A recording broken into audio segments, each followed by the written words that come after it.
bonjour. Assalamu alaikum. Good morning, everyone. Very happy to see you here today. Second day of the World Power 6 Summit. Sorry for being a little bit late, but it was very informative and I was very excited to learn a lot of things from the speakers. Thank you so much. So today, or at this session, we'll talk about another point, which is the certifications. As you know, maybe if you had also a look to the hydrogen roadmap, you will find that in the recommendations, we talked about scaling up, about the scales, about the cooperation, and also about the certification. So today at this session, we will talk about the certification, also regulatory, and I'm very happy also to have a brilliant experts, coming from Morocco and so from the EU. So please, if you can, welcome our distinguished speakers. Please, Mr. Bernano from ANRE, Mr. Carlo Secchetti from Rest for Africa, Mr. Abdrahim Taibi from Imanor, and Mr. Maximilian Zayer from the GIZ. So as also prepared by my colleague Mustafa Iboussessin, we will have some presentations and also some questions. And of course, at the end, we will be very happy to take your questions and have an open discussions between the experts and also the audience. So first of all, maybe we'll make just a round table, and please, I will call my experts to present themselves and also their organization. Maybe we'll start with Mr. Bernano, please. It's working? Yeah. Thank you very much. Thank you very much for the invitation. First, I'd like to thank the organizer for this opportunity to speak in this PTX conference. I am Mohamed Bernano, and I am a board member at ANRE. ANRE is the electricity regulatory authority. I am also co-chairing the MEDREG task force, hydrogen task force. MEDREG is the association of regulatory authority in the Mediterranean countries. And we are excited to discuss about how we can support the deployment of hydrogen today. Thank you very much. Thank you for the invitation. Thank you. Good morning, everyone. I'm Carlo Cecchetti, the Head of Communication and Innovation at Rest for Africa Foundation. Thank you. Good morning, everyone. Thank you for your invitation. I am Abdrahim Taibi. I'm Director of Moroccan Institute for Standardization under the Ministry of Trade and Industry. We have in charge to develop standards and certification in Morocco. Thank you. Good morning, everyone. My name is Maximilian Zayer. I work for the German corporation GIZ. I'm a senior consultant for renewable energy and energy transition, and together with the Ministry for the Energy Transition and Sustainable Development, we try to make the energy transition in Morocco as efficient as possible. Yeah, thank you all. And first, maybe I will call Mr. Bernano for the presentation. Yes, please.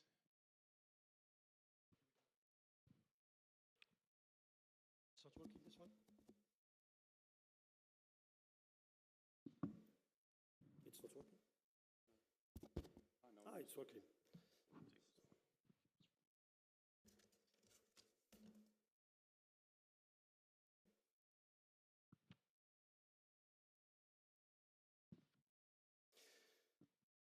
So, all right, in this presentation, I will start by briefly introducing ANRE. ANRE is the Moroccan Electricity Regulatory Authority. Then I will explore how hydrogen will play and is playing a key role in the energy transition. I will also present the MEDREG Hydrogen Task Force, which is one of the initiatives that was made by ANRE and MEDREG to foster the deployment of hydrogen. Lastly, we'll look at the key challenge for hydrogen deployment and the role of the regulator in in the unlocking initiative, in the initiative to unlock the deployment of hydrogen. So, ANRE is the Moroccan Electricity Authority,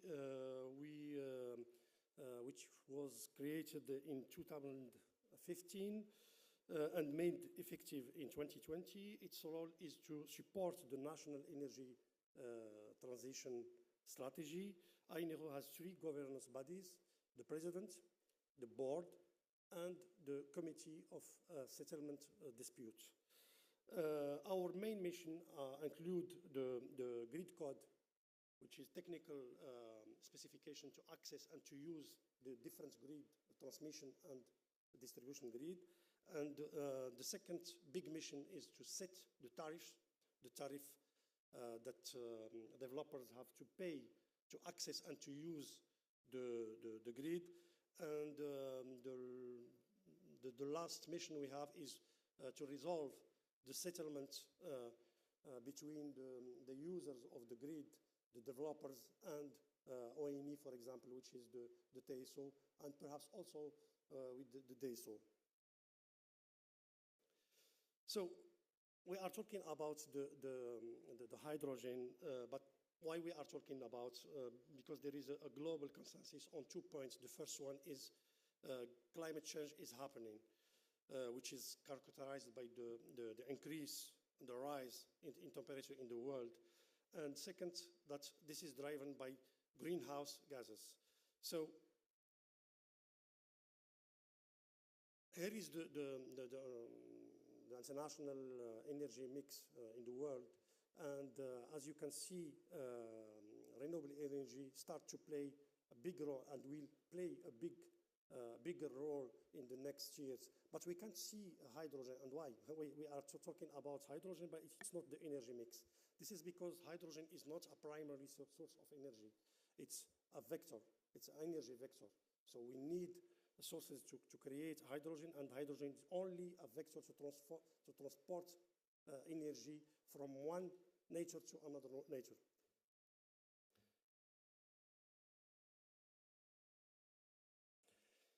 And why the hydrogen will play a big role in the world energy transition? This is because hydrogen is versatile. We can use it in every sector.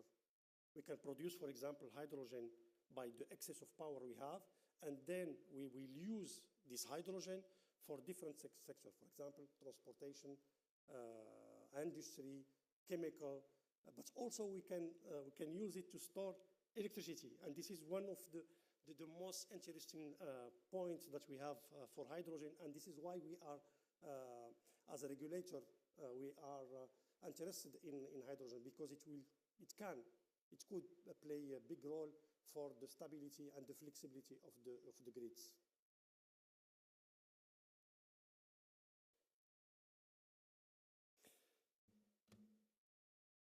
So, recognizing the hydrogen potential in building resilient energy system and achieving carbon neutrality, MEDREG General Assembly launched a hydrogen task force. This task force is co-chaired by Morocco and Spain. And this task force aims to catalyze collaboration, dialogue between the Mediterranean regulator, and foster regional cooperation to develop hydrogen around the Mediterranean. As you can see, we have three missions. The first one is create knowledge. The second is promote cooperation, and then make some recommendation to European Commission. European Commission is a member of the MEDREG, and we can speak with them, and we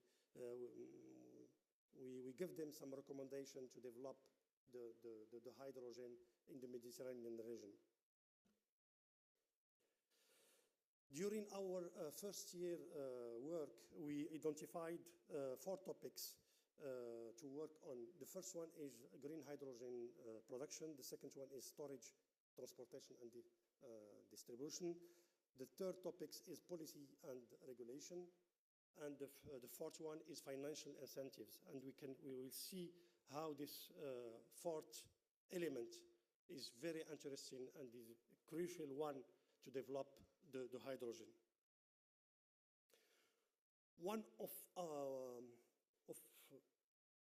our first initiative as a task force was to make a survey for the different countries around the Mediterranean to see where they are in the hydrogen development and what are the barriers in different countries, and then what are the recommendations we can do as a regulator to develop and to unlock the hydrogen development. And this is the results we have in this survey. As you can see, most of these countries, of the Mediterranean countries, have one or more of the necessary elements to develop the hydrogen. But during this survey and the work we have done, we also identified some of the big barriers that the development of hydrogen projects in the region and in the world. And one of them, and I think the most important one, is cost. The second one is the market. And we have also some barriers relating to policy, and we don't have to forget that we have also alternatives that are competitive, alternative to hydrogen. So we have to take them into account. We have, for example, CCUS, the carbon capture, the electrification. For some usage of hydrogen, it's more efficient to electrify, to use electricity directly than to produce hydrogen and to use hydrogen. So this is an alternative that is competitive to hydrogen, and we have to take it into account. We have to make hydrogen only for those business case where other solution, other alternatives are not viable economically. And what about the cost? We analyzed the impacts of the cost to see how this important element is playing a big role in hampering the development of hydrogen. As shown in this slide, the hydrogen, the price, the cost, the production cost of hydrogen today, relating to our simulation, is between $4 to $5 per kilogram. The competing gray hydrogen, which is produced from gas with carbon capture, is the cost is $2. So you have 2 times the cost. No company, no private company will pay for this gap. So we need really to think how we can, as government, as a regulator, but also as private sector, how we can drop this cost, because this is one of the biggest barrier hampering the development of hydrogen. And I don't think that we can develop hydrogen without working on the cost. And when we make some simulation about what we can do to drop the cost, even if we have a capex drop of 80% of the capex, the hydrogen, the green hydrogen, is not viable. So we need to work on that. We need to work also on the cost of electricity, green electricity that is used to produce hydrogen. And we need also to work on grids, because in all the simulation, no viable hydrogen project without grids. So we need grids to develop the hydrogen project. And this is why we are interested as a regulator, because this will have an impact on the grids. But it's also an opportunity, because the hydrogen projects can give some services to the network. For example, for storage, we can use hydrogen for storage, for the flexibility of the grids. So what role for the regulator? Electricity costs and grid access are crucial, as we have seen before, to hydrogen production costs. And this is where, as a regulator, we can play a role. For example, we can set some tariff mechanism that are favorable for hydrogen production. This is what we do, what we have already done in Morocco. In the tariff, we publish it as INEO in Morocco. We have a specific mechanism for the producer of hydrogen and the developer of the water desalination project. They will pay a different tariff to access and to use the grid. And this is one of the big key to develop and to make the hydrogen project competitive. The second role that we can play as a regulator is infrastructure. We have to ensure that this big project, hydrogen big project, will be integrated into the network, gas network, for example, to transport the hydrogen using gas pipeline, but also grids to have the electricity needed to produce the hydrogen. So we need to be sure that the project planned are integrated in the network, in the energy infrastructure. The third axis that where we can play as a regulator a role in the hydrogen economy is international trade and standards. And this is what we are doing at Moderator. We are working with them on how to harmonize international standards and unified certification schemes between Europe, but also the different Mediterranean countries to have the same equivalence of certification to facilitate the trade of hydrogen between the south and the north of Europe, the north. And this is very interesting, and we have also European Commission that is member of Moderator, and we are discussing with them how to help to support the hydrogen project. We can also work on facilitating cross-border trade. Lastly, in conclusion, hydrogen deployment is not only a technical challenge for developers, for researchers. It's also a challenge for us as a regulator, but it's also a challenge for the policymaker, because we really need to create a clear, ambitious regulatory framework that will support the development, the unlocking of the economy, the hydrogen economy. And this is my presentation. Thank you very much for your attention. Thank you. Thank you so much, Mr. Bernano. And please, Mr. Siksheti, the second presentation, and also learning from the Italy side. Yeah, thank you. Good morning once again. Let me first thank you, the organizers and IRESEN, for the invitation. It's always a pleasure to cooperate with you and to be in this fantastic country, which is the Kingdom of Morocco. I will try in the presentation to give you a quick snapshot of the situation of regulatory and certification standard in the European Union.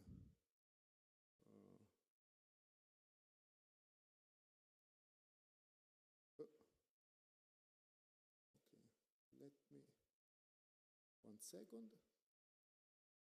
Okay, just a couple of words at the beginning about RES4Africa Foundation. We are a foundation made by the European and African private sector interested in investing in a renewable energy solution in Africa for the Africans. The foundation was born 13 years ago. At the beginning, we were dealing only in the North Africa, the so-called MED. And then 6 years ago, we decided to act everywhere in the African continent. Mainly, we are used to have 4 kinds of activities. The first one is advocate, institutional relations and so on with the countries, with African countries, European countries.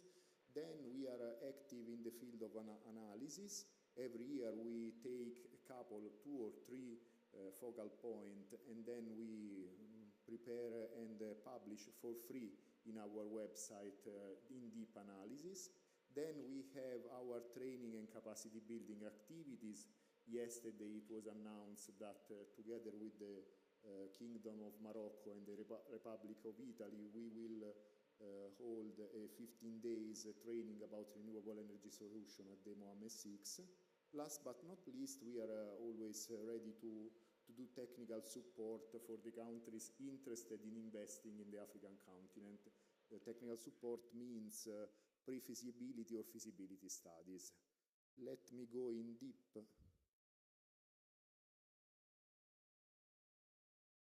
One second.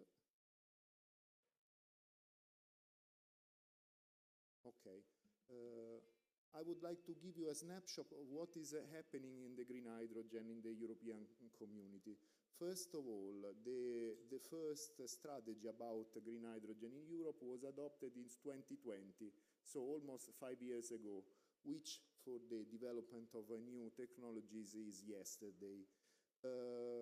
It's important to understand and to know that the priority for the European Union is to develop renewable energy hydrogen and producing 10 million tons and importing 10 million tons by 2030.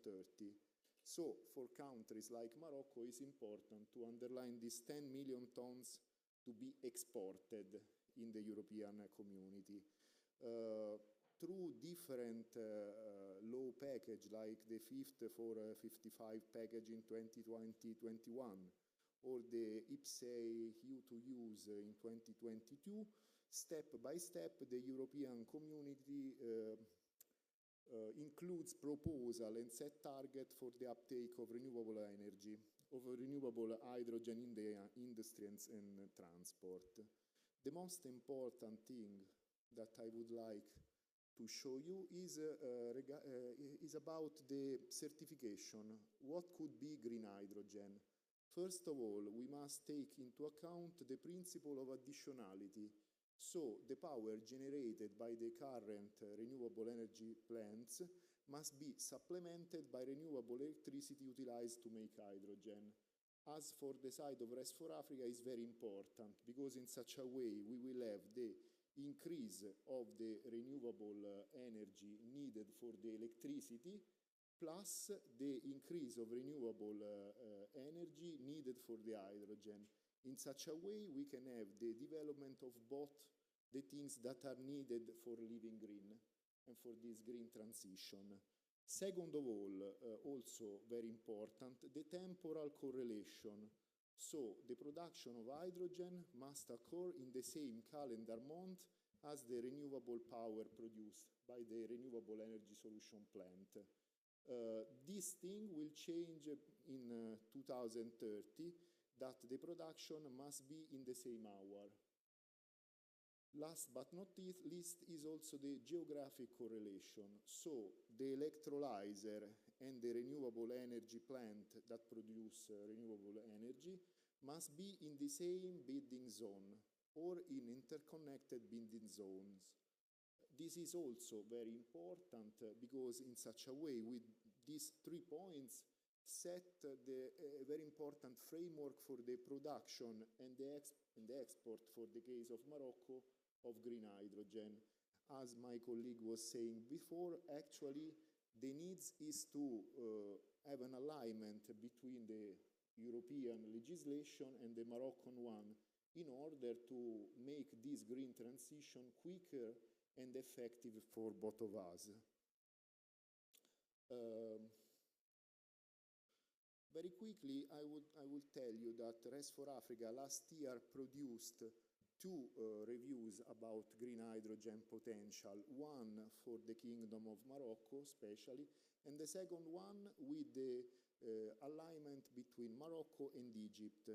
As we can see, the Kingdom of Morocco and Egypt, the most promising countries in the field of green hydrogen in the African continent. As I told you before, you can download the full report for free from our website. Here I would like to give you some very small focal point about what we saw. First of all, it's important to complete, as the colleague was telling us before, to complete the country national hydrogen roadmap. in terms by setting qualified and feasible targets for the green hydrogen production and export. Second, we have to evaluate possible targets and priorities in terms of local consumption and exports.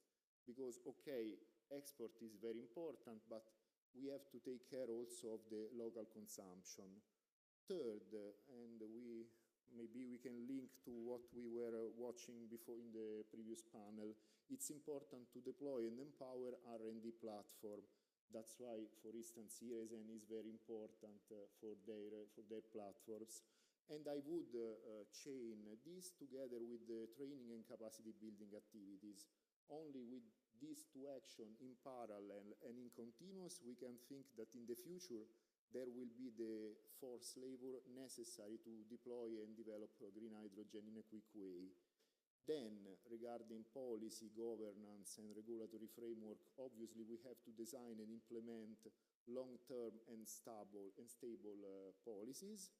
Then, design clear and transparent financial support mechanism and public funding in order to remove this gap between grey hydrogen and green hydrogen.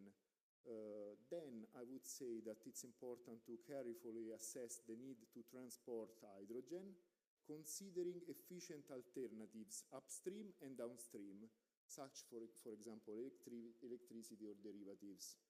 Last but not least, as I was showing before, set up international recognized certification or guarantees of origin. Because if we produce green hydrogen, which is not certified for being exported in the European community or in Korea, for example, we risk to do a lot for nothing. That's all from my side. Here are the first page of our reports. Once again, please feel free to download them for free from our website. That's all from my side. Thank you. Thank you so much. It was very fruitful, and I think, and I agree with you, if there is no certification system, we cannot export hydrogen without knowing what does it mean, this hydrogen, because we heard a lot of colors, blue, white, green. We don't know for the moment which one we can, because every country, I think, and I believe they have their own certification, so we need to have, at one moment, one, I would say, international certification for the colors and also for the products. Yes, let us also learn from Mr. Taibi from Imanor. Imanor is a public establishment. They have a big role in certification in Morocco, so we can also learn from the experience and also from the project that they are developing for the moment for the hydrogen topic. Please. Good morning. Thank you again to organizers to have given us this opportunity to talk about Moroccan standardization and certification in hydrogen sectors. I will start with the quality infrastructure in Morocco for developing standardization and certification. We have the High Council of Certification, which has in charge to develop strategy and give directives to certification, standardization, and accreditation. And we have also Moroccan certification schemes, which is in the Ministry of Trade and Industry. Imanor has in charge to develop standard and certification activities.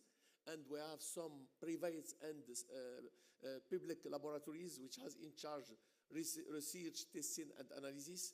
And Moroccan Union for Quality to promote quality and the concept on quality in general, but also in hydrogen to promote with companies and with authorities, and also the public and private sector with work with complementarity with international practice and standard in order to develop standardization and certification in this field in Morocco.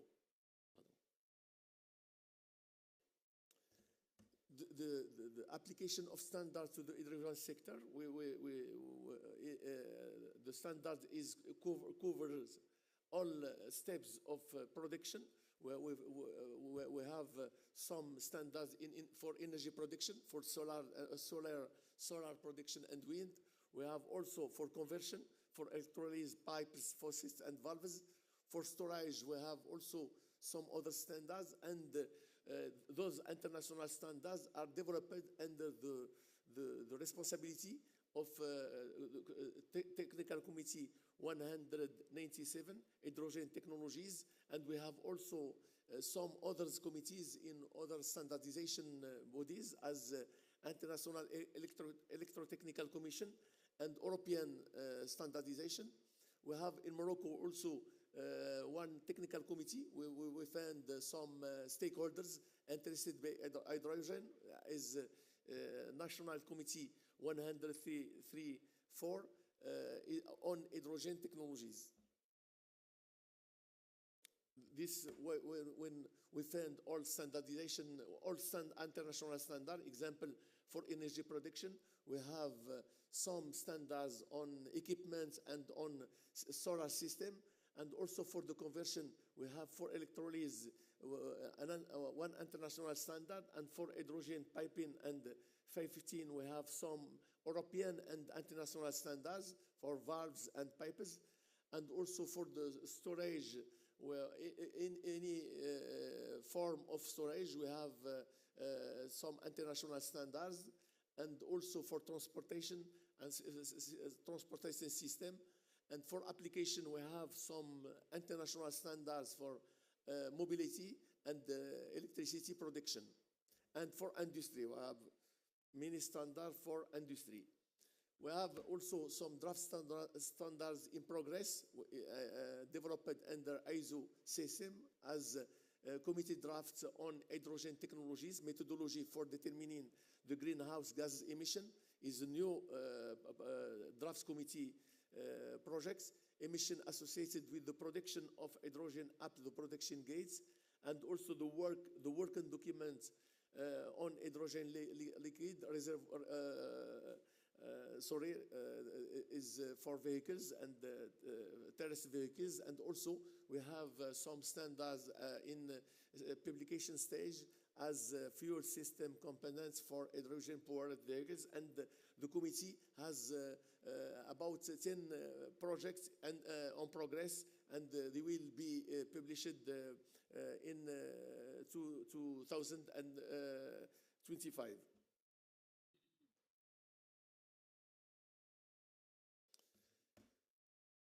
We participate in this work. Participation in this work will make it possible to follow technological developments in the field of hydrogen. So we have been accepted as a member of this committee, and we have as member of ISO, and Imanol is member also of ISO 197. For the application of the certification to hydrogen sector, certification is compliance with ISO. The certification system must be to be recognized as international level. We have to be in conformance with the international standard 70,065 and also 70,021. Also, we have certification for design, certification of a type representative of future production, to approach one approach on electrolysis and one approach on stationary containers, and also certification for eco-conception. It's not standardization is in development in Morocco. We have this certification is in other countries which they have a lot of application of hydrogen in their context. And also for production and manufacturing, we have some also certification, possibility of certification for equipment, not for hydrogen system as explosive atmosphere, electromagnetic compatibility and low voltage, dangerous substance, and also the verification of gas, greenhouse gas emission.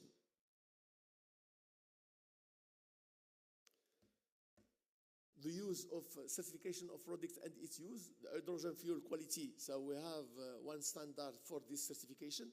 We have also one standard to certify the portable fuel cylinders, and also for two standards for hydrogen and for vehicles and for service station. We have also a series of standards, and also we develop a certificate carbon footprint verification for also given the tools to hydrogen system to be recognized by its stakeholders. Thank you for your attention. Thank you. Thank you so much, Mr. Taibi, and we're very proud that Morocco is also playing or really engaged in developing this certification. Maybe now I will ask a question for our experts, also Maximilian Zaya, as he's coming from the GIZ. GIZ are also playing a big role, not only in Morocco, but in different countries, in Sultanate Oman, in Argentina, everywhere. Please, how could we, or what are the barriers in these countries in order to develop the renewable hydrogen, and how the certification can have a big impact for these countries, please? Thank you very much, Ayoub. I think that's a very interesting question. And first of all, let me thank IRESEN for hosting this event and for organizing. Thanks very much. And also for the interesting presentations and interventions from the other participants on the stage.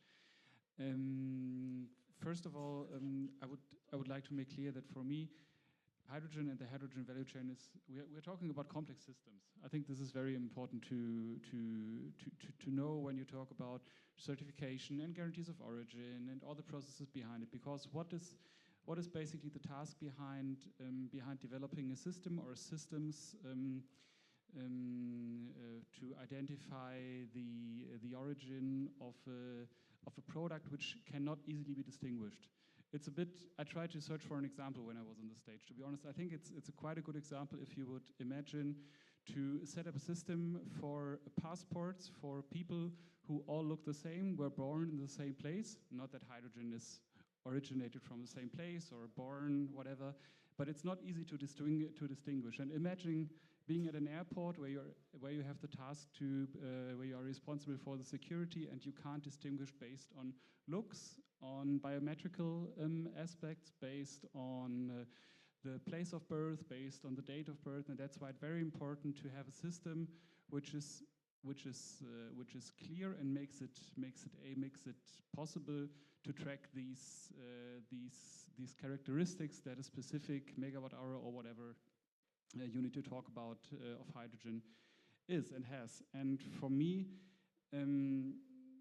defining a system which is able to do so has several advantages. At first, it delivers technical standards in terms of which methods to use, which calculation factors to use, and it makes it easy, or it makes it possible for certain stakeholders. It can be certification bodies, it can be the private sector, private companies, to move in the system and to reach their business targets or their institutional targets aligned with the regulatory landscape. So for me, certification standards and defined certification standards allow credibility and trust in a product which is not yet developed in the large scale. I think this also has to be appreciated. And it allows, for example, for the private sector to gain market access, to develop clear strategies how to cope within its business environment. And it's also, of course, important for regulatory bodies such as ANERÖV, such as the Bundesnetzagentur in Germany, to know that these market interventions or a market ramp-up is aligned to regulation and is aligned to international law. So there are a lot of advantages that can be reached, but still it's very important to develop these systems worldwide, so that they are aligned to each other and working internationally, because we're talking about international markets. Yes, exactly, international markets. And as you mentioned, maybe the same question I will ask to Mr. Bernano about the barriers that we have in Morocco, as you are playing also a role in the regulatory. You started by the grid, and the electric grid, the national electric grid, and then now ANRE is also working on the hydrogen.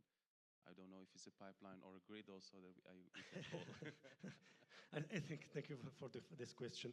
I think it's too early to discuss about the transport of hydrogen. Before, as I said in my presentation, we have to speak about the cost, because today this is the big barrier we have to develop the hydrogen project. If we can have hydrogen produced with a competitive cost, we can create firstly a local market, and then perhaps we can discuss how to create cross-border exchange of hydrogen.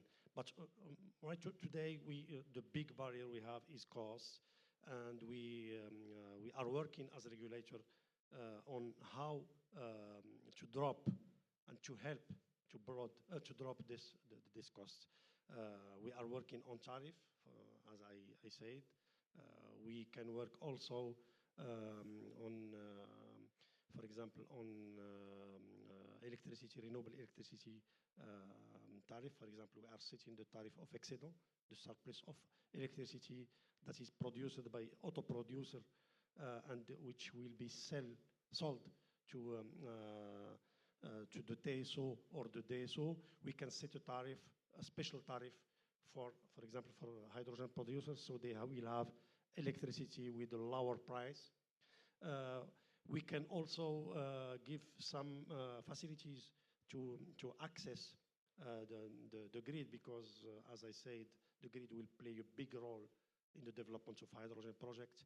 So we are working on all these axes, but I think in addition, we have to work not as a regulator, because this is not our main mission, but as a policymaker on how to give incentives and subsidize the production of hydrogen, because today I think without subsidize it will be very difficult. And we have the example, for example, for solar and renewable energy in general. In 2010, when I was hired by Mazen, Moroccan Agency of Solar Energy, we were in the same, I was working as a director of development, we were in the same situation in terms of costs for solar, for example, for the example of the solar. And with the different incentives, subsidies that have been made by Europe, by international countries, we have a drop of 80% of the capex. This is not the same for hydrogen, because hydrogen is not today is not supported financially speaking. So I don't understand how we can hope to develop the hydrogen production, which is in infant stage, without subsidizing this. We have the example of the solar. If we didn't support the solar, we will not have the solar as cheaper as we have it today. So I think we have to work on that. We have to work on developing some incentives and subsidies for the production of hydrogen. And for us as a regulator, we will work on access to grid. We work on tariff, special tariff for hydrogen production. We work for renewable energy, electricity tariff. This is the three axes we work on. But as I say, we need to think about the incentives and subsidies for the production, because I think it will be very difficult to develop the hydrogen projects without that. Thank you. Exactly, I agree with you. And also, if we are talking about these international markets, one of the reasons why Europe they choose to work also with the North Africa is the price of hydrogen. As you know, in Europe we have many challenges. It's the price of electricity, but also the land availability. So that's why, for example, Germany, also the Netherlands are looking for cooperation with Morocco, Egypt, and also other countries.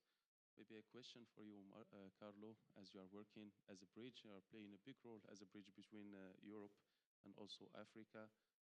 Can you tell us how we can develop these regulations, or the EU regulations, how that we can make a communication between our country, or my country, Morocco, Africa, and also Europe? Well, First of all, I would answer continuing organizing events like this, where we can facilitate the interconnection of knowledge and of speaking, of knowing each other. Second of all, initiatives like the MedReg ones and so on are very important, because after all, okay, I'm speaking like an Italian. We are with the whole part of the Mediterranean Sea. So it's important to try to develop something together for all together, not only for Italy, not only for Morocco, but for the whole mid-continent of Mediterranean part. Let me add that I would like also, okay, regulation is important. Let's try to find incentives. As a mechanical engineer, I would say maybe let's try to speed up also the technology. I mean, for example, about electrolyzers, I think we can do research and development in order to produce in the future, I don't know, maybe in a year, maybe in 10 years, an electrolyzer much more efficient and which requires much less water, for instance. Or maybe we can remove this necessity of make distillation. Why not? We can maybe find out electrolyzer which works also with salted water. Why not? So I would not forget the research and development part. Thank you so much. And as we're talking about the exports, imports, hydrogen in Morocco, in Europe, we have also another question from Mr. Taibi. Do you think that we have the infrastructure that is ready today to support the green hydrogen markets?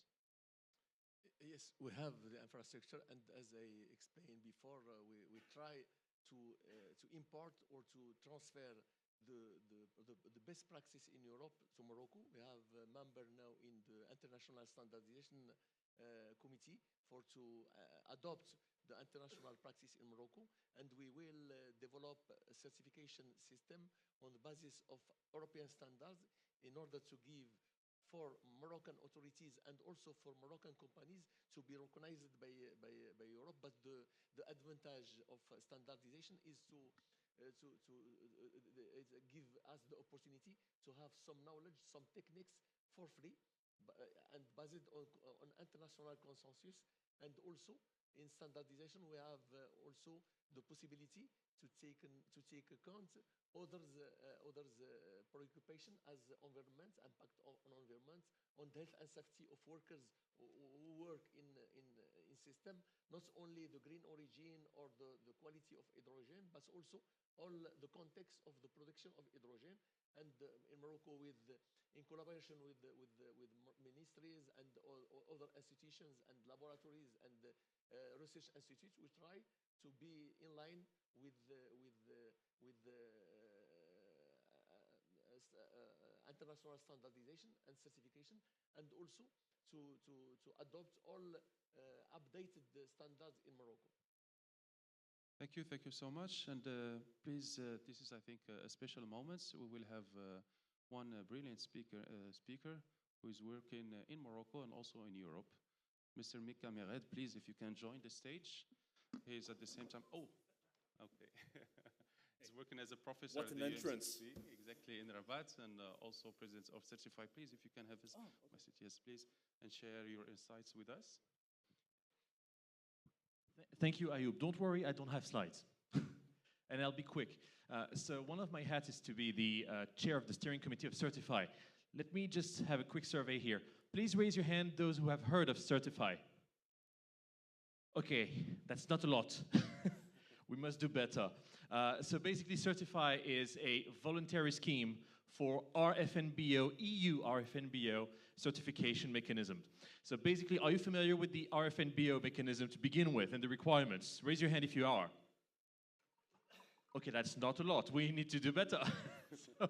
So basically, just to make it simple, if you want to export hydrogen, and if you want that hydrogen or one of its derivatives to be used as a fuel in the European industry, you really want to have this whole value chain recognized as being green or low carbon, or in this case, renewable.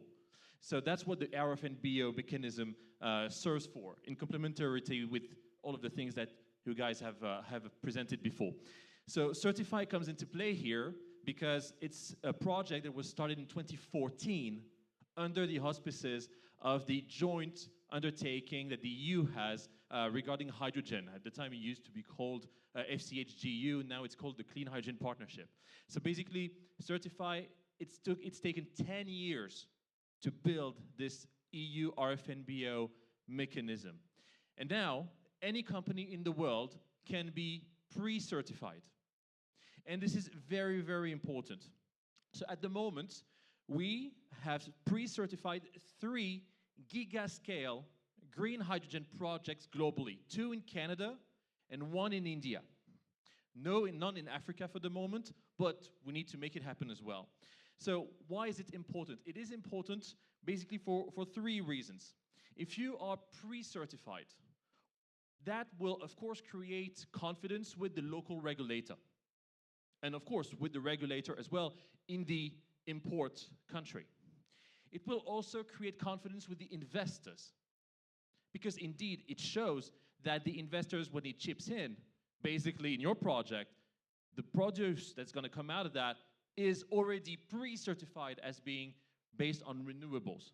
So it's for real. It's not just talks on a PowerPoint presentation. And this also accelerates the project timeline. Because with all of that, you will basically get off-taker deals faster. And that is exactly what we've seen, and I'll be quick. I will mention just one case, the case in India. And of course, I've taken notes here because otherwise I wouldn't remember everything. So in India, basically in Kakinada, this was the first project pre-certified as EU RFNBO within the mechanism of Certify. And it was done in June 2024. So it's really recent. Basically, the idea is to start producing green hydrogen there and exporting that hydrogen to Europe in 2026. So once again, it's in industrial terms, tomorrow, really. In terms of costs, there's a premium compared to gray hydrogen, indeed. And even with that premium, there's a willingness to pay on the side of many off-takers to actually pay that premium regardless of the fact that that premium is really significant still. But the cost structure is comparable to what you could have in Morocco in 2027 or 2028. So that's the reason why this project in India really could serve as a good example for here in Morocco. So what are we talking about? We are talking about of a company here in India, AM Green. They've secured 4.5 gigawatts of solar and wind hybrid capacity, combined with 950 megawatts of pumped storage capacity. That's the basis for the thing. With this basis, they have been able to secure, and this was assessed by Certify's partners and independently by Bureau Veritas as well. They've been able to secure the required 1.3 gigawatts of renewable power round the clock to make sure that the hydrogen produced meets the requirements in terms of additionality, hourly matching, and the likes that the EU has set for EU imports.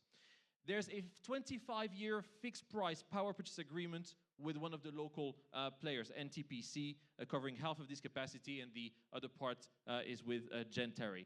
And the company has also secured, at gigascale once again, a partnership, a manufacturing partnership with John Cockerill, another company involved here in Morocco. Once again, here you can see the links. For 2 gigawatts of electrolyzer capacity, we're talking here about pressurized alkaline electrolyzers. Basically, all of that together makes sure that all the way to 90% of the time, that hydrogen will certainly, with 100% certainty, come from a renewable power source over the next 25 years. That is what you get. And when you are pre-certified, then you can go to your off-takers and say, my product is really green, it's coming out of the ground, it's 2026, the cost structure is this and that.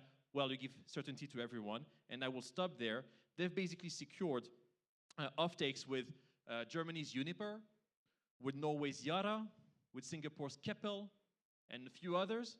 So basically, that's how you build a gigascale green hydrogen project at cost, not the cost parity with gray hydrogen, but at cost regarding the willingness to pay for the green premium of the industry right now for operations starting in 2026.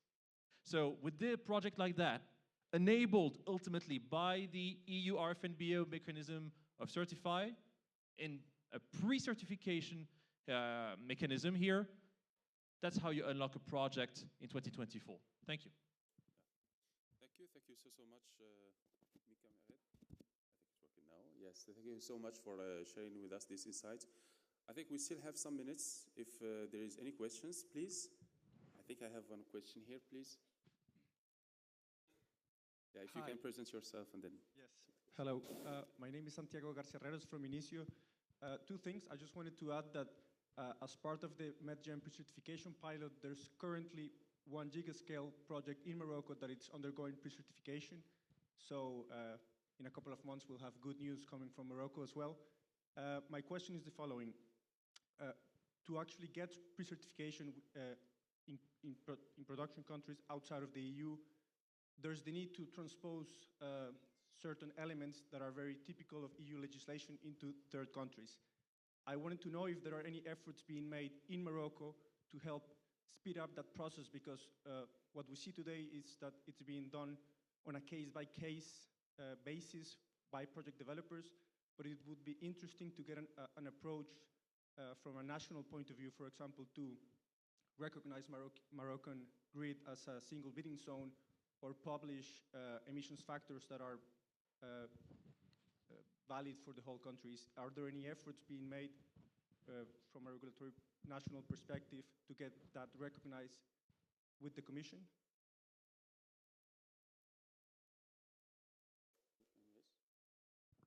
I didn't understand the Yeah, question. please, if you can just repeat yes, your question, please. the question. Sure. I would like to know if there are any efforts being made on a national level in Morocco to get, let's say, certain equivalences with the Commission here, like, for example, if Morocco could be considered one single bidding zone in terms of European terminology, or get an emissions factor from the national grid in Morocco, a single value that can be used by project developers and that will be recognized also in Europe to facilitate project certification. Yeah. Perhaps I will have a short answer. There is a lot of work that is made by Moroccan authority in that sense. I will mention two. The first one is in the regulatory framework, we have a decree that will be published in the next week on the certification. So, and the mechanism of the certification is equivalent of the European one. And we have also a work that we are doing as I know, for example, in the MEDREG with the European Union, in that harmonization of standards of certification. Perhaps, Sitalbi, if you have some addition. Thank you very much. So in Morocco, for hydrogen, we have a regulation and certification. And in the two cases, we use the international standard. We are in for terminology and for praxis. As I say before, we have the first level standards, requirements of standards are used in Europe, and we use all these requirements. And also for how to manage certification activity, we use the international standard. Europe also used the international standard, so we have our standards will be harmonized, because our objective is to be recognized. We don't produce only for Morocco, we produce for the world, so we are interested to be recognized by Europe and by the world, so we work on standardization activities basis for terminology, requirements, and also practice of standardization and certification. Thank you. Maybe we can take the second questions, and sorry, but we are a little bit late. The other questions, we'll take them after the session, please. We can keep contact with all the speakers.